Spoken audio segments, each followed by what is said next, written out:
اللهم رب الشهر رمضان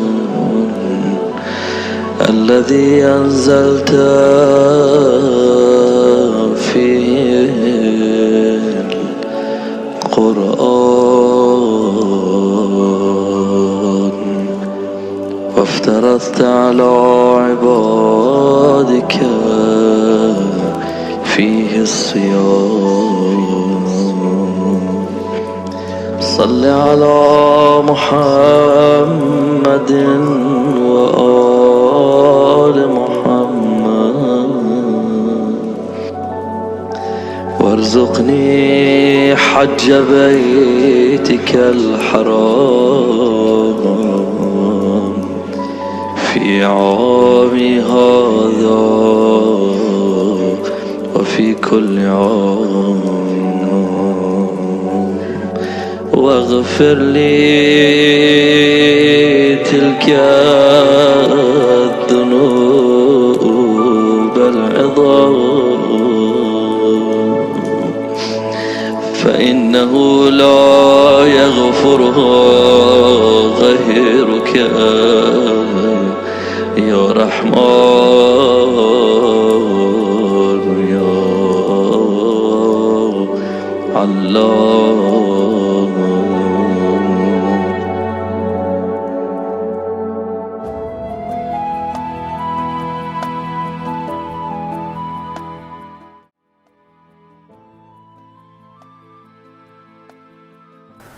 Bismillahirrahmanirrahim. Alhamdulillahirabbil alamin. Assalamualaikum ayyuhan nabiyyu warahmatullahi wabarakatuh.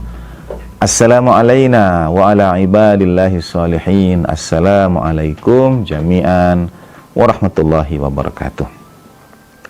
Asyhadu an la ilaha illallah wahdahu la syarikalah wa asyhadu anna sayyidana wa maulana Muhammadan abduhu wa rasuluh la nabiyya ba'dah. Allahumma salli wa sallim wa barik ala Sayyidina Muhammad wa ala ali Sayyidina Muhammad wa ajil farajahum warzuqna fid dunya ziyaratahum wa fil akhirati syafa'atahum. Alhamdulillahirabbil alamin. Puji syukur kita kehadirat Allah Subhanahu wa taala. The Prophetic Wisdom edisi bulan suci Ramadan di channel kita Ngopi TV. Ngobrol persatuan Islam.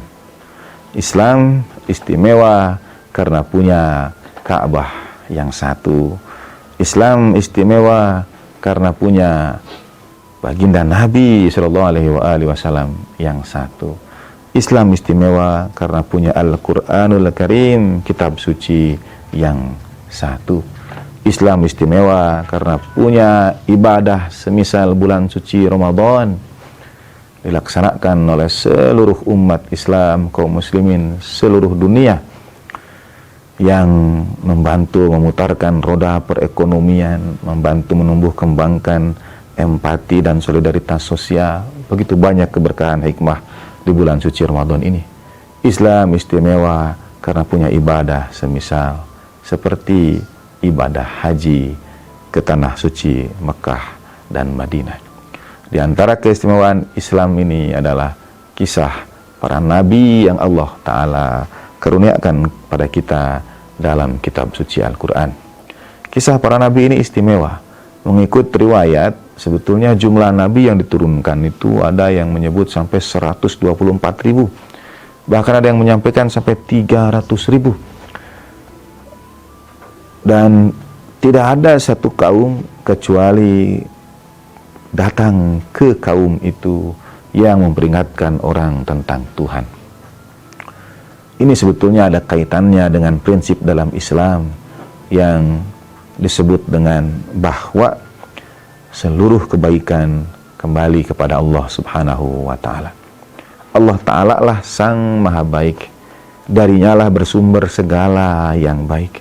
Maka kalau kita menemukan ada kebaikan di seluruh muka bumi ini, dari kelompok manapun itu berasal, disampaikan oleh orang dari latar belakang mazhab apapun, agama apapun, kepercayaan dan keyakinan apapun, ketika ia mengajarkan kebaikan, maka sumber kebaikan itu adalah Allah Subhanahu wa Ta'ala. Tidak ada lagi sumber kebaikan kecuali Sang Maha Baik, Allah Subhanahu wa Ta'ala. Nah, ada pendapat bahwa utusan-utusan Tuhan ini datang juga ke tempat-tempat lainnya yang mungkin tidak secara khusus disebutkan namanya. Bahkan umumnya yang kita ketahui, kita ajarkan pada anak-anak kita adalah kisah 25 Nabi dan Rasul. Itu yang namanya Allah Ta'ala sebut di dalam Al-Quran. Tetapi ada juga kisah Nabi yang lainnya yang tidak Allah Ta'ala sebut namanya. Misalnya ada Nabi yang Allah Ta'ala tidurkan dalam riwayat, dan kemudian dibangkitkan lagi ketika terjadi pada kaum itu sesuatu. Dalam riwayat disebut dengan Nabi Uzair, atau ada Nabi Daniel, atau ada Nabi Hezkiel. Itu semua nama-nama Nabi yang mungkin tidak secara khusus Allah Ta'ala sebutkan di dalam kitab suci Al-Quran. Dan Al-Quran juga dengan indah mengisahkan pada kita ada dua sosok teladan, yang satu bahkan diabadikan menjadi nama surat dalam Al-Quran, yaitu yang pertama adalah Hazrat Luqman alaihissalam, diabadikan menjadi surat dalam Al-Quran, surat Luqman. Tidak semua nabi, bahkan yang 25 nabi ini punya nama dengan surat khusus. Sekali lagi kita pernah bincangkan, makna keistimewaan bukan berarti membandingkan. Makna keistimewaan tidak untuk mengatakan seseorang lebih baik dari yang lainnya, karena sebetulnya itu tidak pernah terpisahkan. Mengapa kisah tentang Nabiullah Isa alaihissalatu wassalam yang diabadikan menjadi surat Al-Quran adalah surat Sayyidatina Maryam sallallahu alaiha? Karena keduanya tidak terpisahkan. Demikian pula Hazrat Luqman, namanya diabadikan menjadi nama dalam Al-Quran. Ada yang bertanya, apakah Hazrat Luqman termasuk nabi atau bukan? Apakah ia hanya orang soleh saja yang mewasiatkan anak-anaknya dengan petuah-petuah? Tapi ketika kita membaca banyak hadis, banyak juga nasihat Luqman rahimahullah itu, Hazrat Luqman itu yang diabadikan dalam kitab hadis dan menunjukkan kearifan, ketinggian, hikmah yang luar biasa. Kali ini kita tidak akan bincangkan tentang Hazrat Luqman terlebih dahulu. Insya Allah mudah-mudahan ada waktunya. Tapi di antara nabi yang namanya tidak ada dalam Al-Quran, atau teladan yang namanya diabadikan menjadi nama surat seperti Hazrat Luqman, adalah Nabiullah menurut sebagian, menurut yang lain seorang wali Allah Subhanahu wa Ta'ala. Umumnya kita mengenalnya dengan Nabiullah Khidir alaihi salatu wassalam. Ini pribadi yang misterius. Pribadi misteriusnya itu bukan dalam pengertian misterius menakutkan, tapi misterius yang menarik perhatian. Ia dikisahkan dalam Al-Quran menjadi guru yang kepadanya Nabi Musa alaihissalam diminta Allah Subhanahu wa Ta'ala untuk berguru. Nabi Musa yang ulul azmi minar rusul, Nabi Musa yang membebaskan Bani Israel, Nabi Musa yang beroleh mukjizat tongkat yang dengannya membelah lautan, Nabi Musa alaihissalam yang dapat berbicara dengan Allah Subhanahu wa Ta'ala. Mengapa pula Allah Ta'ala memerintahkan Nabi Musa alaihissalam untuk belajar kepada Nabi Khidir alaihissalatu wassalam? Ini juga menekankan pada kita konsep yang kita sebut dengan tawasul, perantaraan. Dan semua kita dalam berdoa pasti bertawasul. Ada yang bertawasul dengan menghadapkan teladan-teladan suci orang-orang soleh sebelum doa mereka. Ada yang bertawasul dengan amalan, seperti kisah 3 penghuni gua. Ya Allah, aku punya orang tua yang kepadanya aku berkhidmat. Ya Allah, aku dapat amanah binatang ternak dari sahabat. Ya Allah, aku berhasil menahan diriku dari godaan. Begitu setiap amalan disebutkan, pintu gua bergeser sedikit demi sedikit. Ini tawasul dengan amalan. Ada yang tawasul dengan menghadiahkan misalnya senarai bacaan doa Ummul Kitab Al-Fatihah pada baginda Nabi sallallahu alaihi wasallam. Biasanya diawali dengan kata ila hadratin Nabil Mustafa Rasulillah sallallahu alaihi wasallam. Itu tawasul dengan doa. Ada yang tawasul dengan wujud suci para teladan itu, baginda Nabi sallallahu alaihi wasallam. Tawasul tidak pernah terpisahkan. Bahkan ketika kita berkata, kita langsung saja memohon pada Tuhan, berdoa. Berdoa kita itu tawasul, perantaraan, karena kita sampaikan keinginan kita pada Tuhan melalui kata-kata kita. Kata-kata kita adalah wasilah itu. Atau kita mengambil wasilah dari doa-doa yang ada dalam Al-Quran. Kita berwasilah, bertawasul dengan doa-doa yang ada dalam Al-Quran itu. Mestinya kalau mau langsung, bahkan tidak kita utarakan pun, Allah Ta'ala tahu apa yang ada dalam hati. Ma'afid dhamir.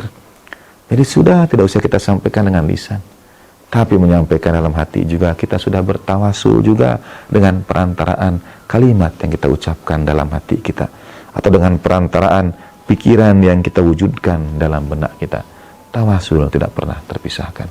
Bahkan seorang Nabiullah Musa alaihissalatu wassalam yang berjumpa langsung dalam tanda petik, berbicara langsung dalam tanda petik dengan Allah subhanahu wa ta'ala, tidak ada lagi perantaraan dengan Tuhan, dan toh Allah ta'ala tetap memerintahkan Nabiullah Musa alaihissalam untuk belajar atau mengambil pelajaran, mengambil hikmah, menemui seorang hamba Allah ta'ala, yaitu Nabiullah Khidir alaihissalam. Allah Ta'ala jadikan Nabiullah Khidir perantaraan untuk menyampaikan maksud kepada Nabi Musa alaihissalam. Bukankah Allah Ta'ala bisa langsung menyampaikannya? Bukankah Nabi Musa juga bisa langsung mempertanyakannya? Kalimullah. Tapi Nabiullah Khidir menjadi perantaraan. Wasilah karenanya tidak bisa dipisahkan. Tawasul itu sesuatu yang tidak bisa terelakkan. Tinggal dengan apa kita memilih tawasul kita, dengan kata-kata kita sendiri, bahasa yang kita susun, atau tawasul dengan doa yang diajarkan para nabi, tawasul dengan doa yang diajarkan para teladan, tawasul dengan doa yang diajarkan Al-Quran, tawasul dengan Al-Quran itu sendiri, tawasul dengan baginda Nabi SAW sebagai kekasih Allah subhanahu wa ta'ala. Pilihannya ada pada saudara. Ya ayyuhalladzina amanu taqullaha wabtaghu ilaihil wasilah. Wahai orang-orang yang beriman, perintah Allah subhanahu wa ta'ala, bertakwalah kepada Allah ta'ala dalam surat Al-Ma'idah ayat 35. Wabtaghu ilaihil wasilah, dan carilah wasilah, berusahalah meraih wasilah, meraih jalan, meraih perantaraan untuk sampai kepada Allah subhanahu wa ta'ala. Mari kita bertawasul dengan amalan kita di bulan suci Ramadan ini. Semoga Allah Ta'ala antarkan kita pada sebaik maksud, sebaik jalan keluar dari setiap kesulitan.